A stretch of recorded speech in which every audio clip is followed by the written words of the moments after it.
તો હવે આપણે સ્વાધ્યાય 5.2 નો અંદર જે છે આ પ્રશ્ન પહેલાના આપણે 4 દાખલા ભણી ગયા. આ પાંચમો દાખલો જે શું કહે છે આપણે અહીંયાથી આપણી પાસે એ આપણને આપેલું છે 3.5, ડી ખબર છે આપણને, એન ખબર છે. શું ખબર નથી આપણને?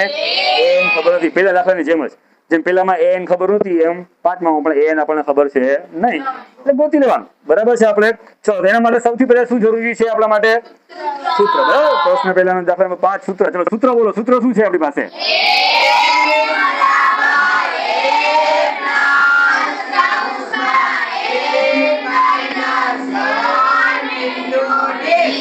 વાહ વાહ વાહ, આખું ગુજરાત ગજાવી દીધું તમે લોકોએ. વાહ, સરસ. ચલો ઓકે, વેરી ગુડ.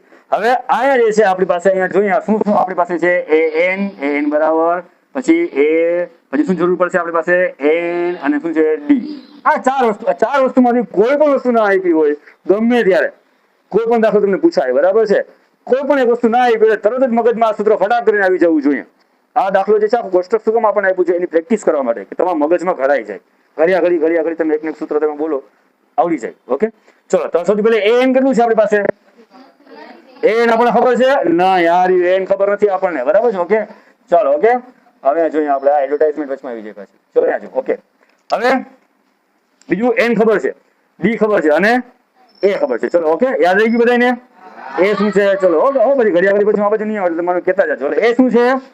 ચલો એન ખબર છે નહીં. એ શું છે? 3.5. એન છે ને જો અને ડિફરન્સ 0. હા, જોયું? ડિફરન્સ 0 આવ્યો જો આમાં.